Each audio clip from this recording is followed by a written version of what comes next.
बातम्यांकडे वळूया। नाशिकच्या तिढा आता मुख्यमंत्र्यांच्या दरबारी गेल्याचं पाहायला मिळत आहे। आम्हाला मुख्यमंत्री देवेंद्र फडणवीस आमच्यासाठी दैवत आहेत। नाशिक प्रकरणामध्ये तेच अंतिम मार्ग काढतील। दराडे बंधू आता मुंबईत मुख्यमंत्र्यांच्या भेटीसाठी दाखल झालेले आहेत। दराडेंनी आपण पाहू शकतोय गेल्या काही वेळापूर्वी आता गीतेंची समजूत काढली होती। खरं तर गिरीश महाजन आणि उदय सामंत यांच्या प्रयत्नांनंतर सुद्धा यश आलं नाही, म्हणून ते आता मुख्यमंत्र्यांच्या दरबारी गेले। बोलण्यासाठी दराडे बंधू आहेत। नाशिकचा तिढा आपल्याला मुंबईत पोहोचल्याचं पाहायला मिळतंय। आता ते शेवटी कॅबिनेट बैठकीमध्ये मुख्यमंत्र्यांना भेटीसाठी जाणार आहेत। काय सांगाल, मुख्यमंत्र्यांसोबत संवाद साधण्यासाठी जात आहे? नाशिकचा तिढा काही राहिलेला नाही आहे। राज्याचे मुख्यमंत्री देवेंद्र फडणवीस, उपमुख्यमंत्री एकनाथराव शिंदेसाहेब, पवारताई यांनी नाशिकचा तिढा सोडवण्याचा प्रयत्न पूर्ण केला आणि तो लवकरात लवकर सुटणार। तुम्ही सकाळी गणेश गीतेंची भेट घेतली, गणेश गीतेंचं नेमकं काय म्हणणं आलं आहे? गणेश गीते हे माझे छोटे बंधू आहे। गेल्या 40 वर्षापासून आमचे कौटुंबिक संबंध आहे आणि त्याची मिसेस ही नगरसेविका आहे।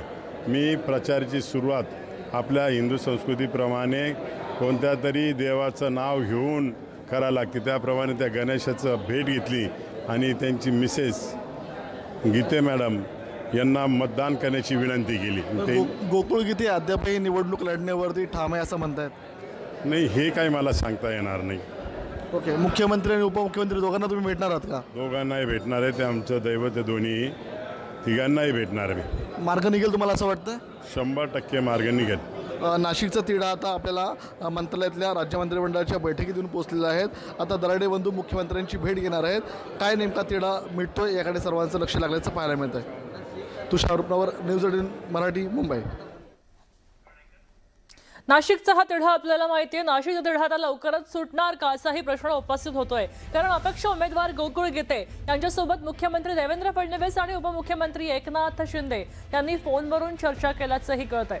मंत्री उदय सामंत आज पुन्हा एकदा नाशिकच्या दौऱ्यावर आहेत। गोकुळ गीते यांची पुन्हा एकदा समजूत काढली जाईल असं दिसतंय आणि त्याच निमित्त आता उदय सामंत नाशिक दौऱ्यावर आहेत। उद्यापर्यंत नाशिकचा तिढा सुटू शकतो अशी शक्यता आहे। आता मुख्यमंत्री आणि उपमुख्यमंत्र्यांसोबत झालेल्या चर्चेनंतर गोकुळ गीतेंच्या भूमिकेकडे सगळ्यांचं लक्ष लागून राहिलेलं आहे। गोकुळ गीते पाठिंबा जाहीर करतायत का याकडे सगळ्यांचं लक्ष लागल्याचं पाहायला मिळत आहे।